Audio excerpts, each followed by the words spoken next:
tous. Dans cette vidéo, on va voir la division euclidienne de polynômes. On va voir dans quel cas, surtout, ça peut être utile en exercice. Donc les requis, en fait, dans quel cas ça peut vous être utile, il faut que vous ayez vu quoi avant? Il faut que vous ayez vu la division euclidienne tout court. Donc ça, c'est niveau... On la voit en primaire, on la revoit en troisième, et si ça n'a pas trop changé, on la voit encore en terminale, en spé maths, donc je ne sais pas trop comment ça marche maintenant les spé. Mais on va commencer tout de suite par analogie avec la division euclidienne classique. Donc je ne sais pas si vous vous rappelez comment ça marchait la division euclidienne classique. On avait un nombre A, on travaille dans les entiers, tous les nombres sont des entiers ici. On avait un entier A qu'on voulait diviser par un entier B, et donc on posait la division euclidienne de cette façon-là, et on faisait plusieurs opérations pour diminuer A, et dès qu'on arrivait à un reste, donc à un nombre ici, qui était strictement plus petit que le diviseur, on se disait c'est bon, stop, la division euclidienne est terminée, et on pouvait écrire de cette façon-là A égale B fois Q plus R, avec R strictement plus petit que B. Si vous n'avez pas R strictement plus petit que B, c'est que la division euclidienne n'est pas terminée. Parce que si R n'est pas strictement plus petit que B, il y a encore du B là-dedans, et donc on peut factoriser toute l'expression par B, et avoir au final B fois un nombre plus grand que Q, plus un reste plus petit que R. Donc voilà pour la division euclidienne classique. Je vous donne un petit exemple. Disons 628 divisé par 5. D'ailleurs, petite remarque, si vous le divisez par 5 de tête, vous divisez par 10, vous multipliez par 2. Si vous divisez par 10, vous avez 62,8, vous multipliez par 2, 125,6. Voilà pour le petit aparté. Donc comment ça marchait la division euclidienne? On avait 628, on veut diviser par 5, donc on prend le premier chiffre, le 6. On se disait, ah, dans ce 6, il y a combien de fois 5? Une seule fois, parce que 1 fois 5, ça fait 5, il nous reste 1. Ensuite, on a baissé le 2. Dans 12, il y a combien de fois 5? 2 fois 5. 2 fois 5, ça fait 10. Il nous reste 2. On abaisse le 8. Dans 28, il y a combien de fois 5? 5 fois 5, 25. Il nous reste 3. Et donc, comme on a 3 qui est strictement plus petit que 5, on disait, ok, on s'arrête, la division euclidienne est terminée. Et on a 628 qui vaut 5 fois 125 plus 3.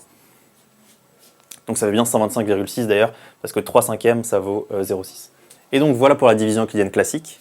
Donc pour les polynômes, en fait, vous allez voir que c'est quasi la même chose, à la différence près que, au lieu de comparer le nombre qui est ici avec le nombre qui est là, au lieu de dire « Ah, on s'arrête bien parce qu'on a 3 plus petit que 5 », on aura un polynôme ici et un polynôme là, et donc on s'arrêtera quand on aura le degré de ce qui est là, strictement plus petit que le degré de ce qui est là.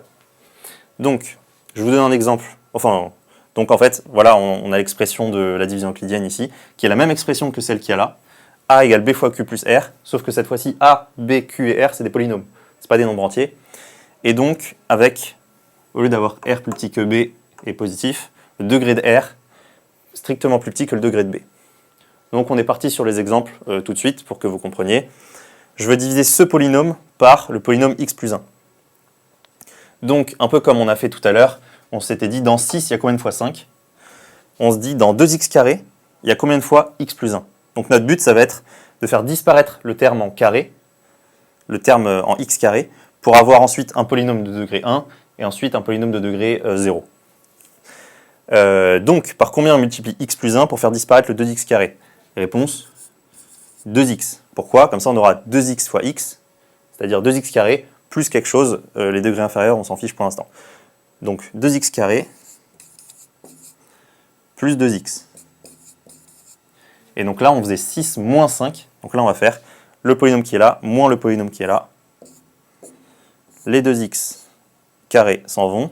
Et on a moins x moins 2x, aussi appelé moins 3x. Le plus 3, je le ramène.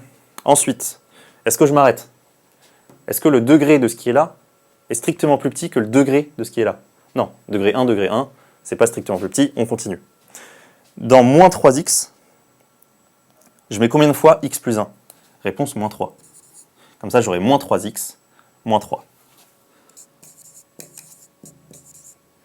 Et tout ça, je dois le soustraire. Donc, ça, moins 3x, moins 3x, ça s'en va. 3 plus 3, 6. Est-ce qu'on a le degré de ça plus petit que le degré de ça?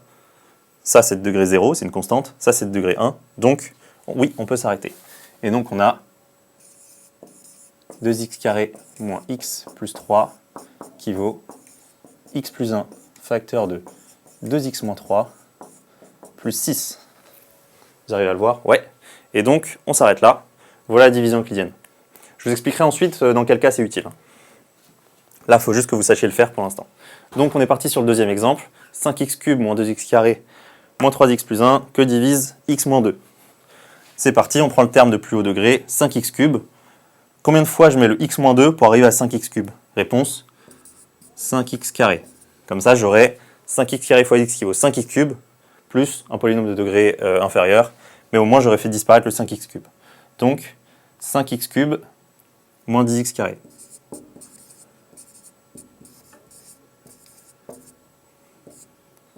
Tac. Donc si j'enlève 5x cube moins 10x carré, les 5x cubes s'en vont, et on a moins 2x carré plus 10x carré, on arrive à 8x carré, moins 3x plus 1. Maintenant, je vais faire disparaître. Est-ce que je m'arrête? Pardon. Le degré de ça, c'est 2. Le degré de ça, c'est 1. 2 est plus grand que 1. Donc, on continue. Je vais faire disparaître le 8x carré. Combien de fois je mets le x moins 2? La réponse, c'est 8x fois. 8x. Comme ça, j'aurai 8x carré moins 16x.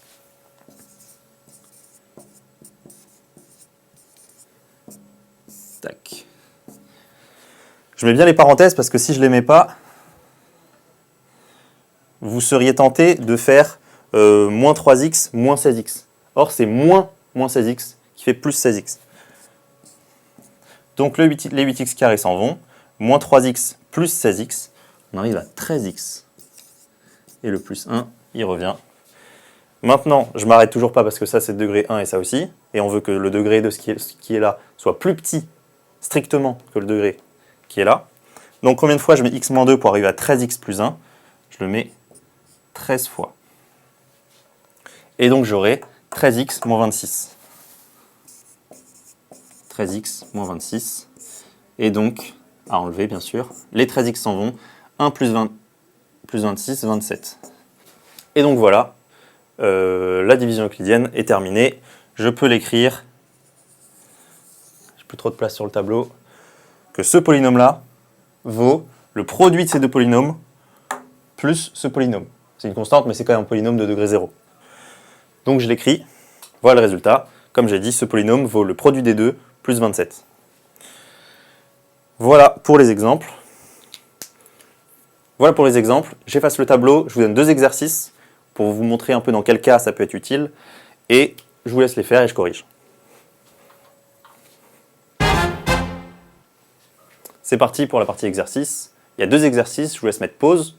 Là, vous pouvez voir les deux. Je vous laisse mettre pause, je corrige tout de suite. Alors, le premier exercice, on doit trouver les racines de ce polynôme, qui est un polynôme de degré 3. Alors, il n'y a pas vraiment d'équivalent de calcul de delta ou quelque chose comme ça pour les polynômes de degré 3. Ce qu'on fait, c'est qu'on est obligé de trouver une racine évidente.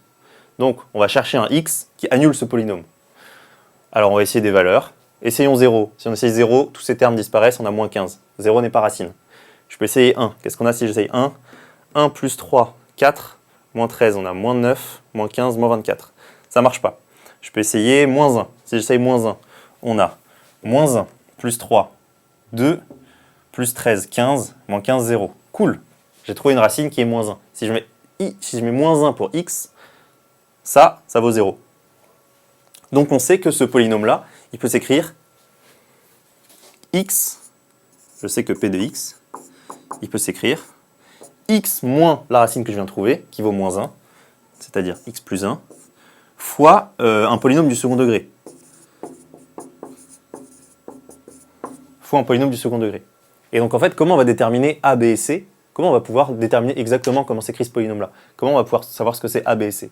Donc il y a une méthode un peu fastidieuse, qui était pas mal donnée dans les sujets quand j'étais en terminale, qui était de dire développez cette expression-là, et ensuite déduisez-en les coefficients a, b et c. Et en fait, ce qu'il fallait faire, c'est développer cette expression-là. On arrivait à un polynôme de degré 3 dont les coefficients dépendent de a, b et c, et ensuite il fallait dire, comme il s'agit de l'expression de p, le polynôme développé qu'on obtiendra doit être égal au polynôme développé qui est là. Et du coup, le coefficient devant le x cube sera égal au coefficient devant le x cube, ce coefficient-là sera égal au coefficient de x carré, etc., etc. Et donc on a un système de 1, 2, 3, 4 équations à 4 inconnus.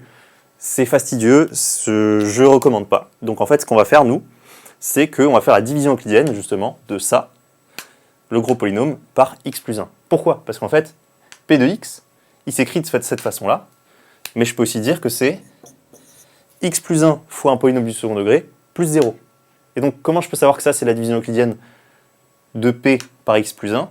Parce que j'ai écrit p sous la forme x plus 1 fois quelque chose, plus un autre polynôme dont le degré est strictement inférieur à x plus 1. Le degré de 0, c'est moins l'infini, on va dire que c'est 0. Le degré de ça, c'est plus petit que x plus 1. Donc, on sait que c'est la division euclidienne. Donc, on est parti pour faire la division euclidienne de x cube plus 3x carré moins 13x moins 15 par x plus 1. Si vous avez bien compris les exemples qu'on a vus tout à l'heure, on va déballer la méthode. Comment je fais disparaître le x cube? Je multiplie x par x carré. On obtiendra x cube plus x carré. Les x cubes s'en vont. 3x carré moins x carré, on a 2x carré. 2x carré moins 3x moins 15. Comment je fais disparaître le terme en x carré? Je multiplie x par 2x. Comme ça, ça me fera 2x carré plus 2x. À retirer. Les 2x carrés s'en vont. Moins 13x cube moins 2x. On arrive à moins 3x moins 2x, je suis fatigué. On arrive à moins 15x moins 15. Comment je fais disparaître le terme en moins 15x? Je multiplie x par moins 15. On arrive à moins 15x moins 15. Comme par hasard, on a un reste de 0. Et donc, on a bien que x cube plus 3x carré moins 13x moins 15, ça vaut x plus 1 fois ce polynôme du second degré. Donc on a trouvé les coefficients a, b et c. Ils valent 1, 2 et moins 15. Voilà, donc on a l'expression factorisée de p, enfin factorisée par x plus 1. On sait que p de x s'écrit comme ça. Maintenant, comme on devait trouver les racines de p, on a la première qui vaut moins 1. Maintenant, il faut chercher les racines associées à ce polynôme du second degré. Si ça se trouve, il n'y en a pas. Ce polynôme n'est pas factorisable dans R. Mais si ça se trouve, il y en a, et du coup, on va les trouver. Alors, je vous recommande d'avoir vu ma vidéo sur comment factoriser un polynôme du second degré sans avoir recours à delta, parce que c'est la méthode qu'on va utiliser tout de suite. Donc, on va essayer des racines évidentes, de la même façon que ce qu'on vient de faire avec le polynôme de degré 3.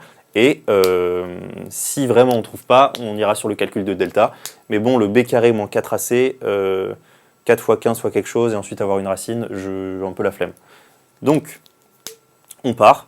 On n'essaye pas 1 parce qu'on l'a déjà utilisé. On peut essayer moins 1, si ça se trouve, moins 1 est racine double. Si je fais moins 1, on a 1, moins 2, moins 15, si ça ne vaut pas 0. Si j'essaye 2, on a quoi? On a 4, plus 4, moins 15, toujours pas 0. Je vais essayer quoi? 3. Si j'essaye 3, 3 au carré, 9, plus 2 fois 3, 6, 9 plus 6, 15, moins 15, 0. Cool. Bon, j'ai trouvé une racine qui vaut x égale 3. Donc, je sais que le produit des racines vaut c sur a, donc moins 15 sur 1. Le produit des racines vaut moins 15, avec la première racine qui vaut 3. 3 fois combien égale moins 15? La dernière racine, c'est moins 5. Donc, je peux directement écrire x plus 1 facteur de x moins 3 facteur de x plus 5. Et donc voilà, on a les trois racines du polynôme qui valent moins 1, 3, moins 5. On a fini l'exercice, on passe à l'exercice 2. Donc l'exercice 2, c'est trouver une primitive de cette fraction un peu moche, ça donne pas trop envie, mais en fait on sait que c'est une méthode d'intégration, que si on a un polynôme de degré plus grand en haut qu'en bas, on fait la division euclidienne de ce qu'il y a en haut par ce qu'il y a en bas, et en fait tout va s'arranger et il y a de grandes chances que ça marche. Donc je vais faire la division euclidienne du numérateur par le dénominateur. Pourquoi en fait je vais faire ça? Parce que si je le fais, j'aurai que ce polynôme-là, le polynôme du haut, que je vais appeler a de x, il s'écrira x carré plus 2x moins 3 fois quelque chose plus un reste. Et en fait, si je peux l'écrire sous cette forme-là, qu'est-ce qui devient ce quotient? Ça sur ça devient ça sur ça. Et donc en fait, ça sera égal à juste q de x, un polynôme normal. Intégrer un polynôme, ça doit être à votre portée, auquel j'ajoute r de x sur x carré plus 2x moins 3. Et en fait, le degré de r de x, il sera strictement inférieur au degré de ce qu'il y a là. Et ensuite, on se débrouillera pour intégrer ça d'une façon ou d'une autre. Mais surtout, ça sera plus facile à calculer. Ça sera même super évident à calculer. Donc c'est parti, on fait la division euclidienne du numérateur par le dénominateur. Comment faire disparaître le 3x puissance 4 avec un x carré? Je multiplie par 3x carré. Ça me fait 3x puissance 4 plus 6x3 moins 9x2 à retirer. Ça s'en va. 5 moins 6, on a moins x3, 7 plus 9, moins 7 plus 9, 2x2. Ensuite, plus 14x, moins 9. Ensuite, le moins x3, comment je peux le faire disparaître à partir du x carré? Moins x. Ça me fera moins x3, moins 2x carré, plus 3x à retirer. Ça s'en va. 2x carré plus 2x carré, 4x carré.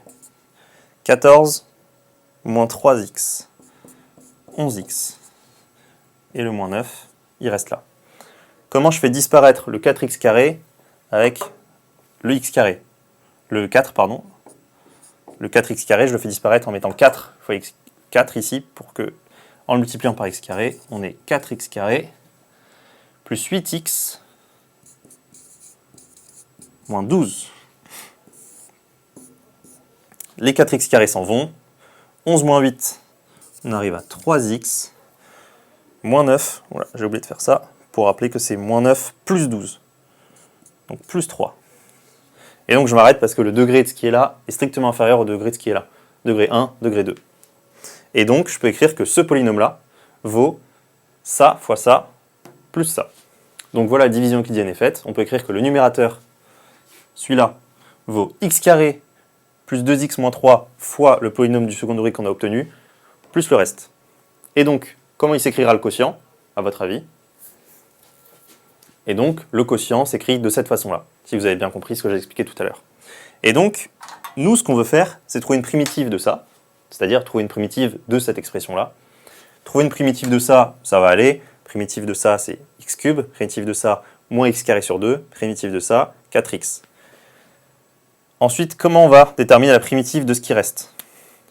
Donc si on appelle ce qu'il y a après le moins f de x, tiens, non, f de x c'est ce qui est en haut. Si on l'appelle g de x, donc on a g de x qui s'écrit comme ça, j'ai factorisé par 13, vous l'auriez fait aussi je pense. Et donc comment trouver la primitive en fait de cette fraction-là? On se dit, on essaye de faire apparaître un u' sur u. Si u c'est notre dénominateur, ça serait quoi son u'? Ça serait 2x plus 2. 2x plus 2 qui est le double de x plus 1. Donc en fait, on va écrire 2x plus 2 et on va diviser par 2 ce qu'il y a là. Et donc vous aurez compris que la primitive de g, ça vaut 13,5 fois ln du dénominateur. Si j'appelle grand G la primitive de petit g, ça vaudra 13,5 fois le logarithme népérien de x carré plus 2x moins 3. Et donc, on a fini. Je peux écrire rapidement l'expression de grand f de x, la primitive de f. Donc voilà, grand f, la primitive de petit f. Comment j'ai fait? J'ai intégré ce polynôme, et ensuite la primitive de petit g, qui est grand g. Voilà la primitive de petit f. Ça nous fait deux exemples dans lesquels la division euclidienne est pas mal utile. Donc c'est tout pour moi. À vous, au charbon.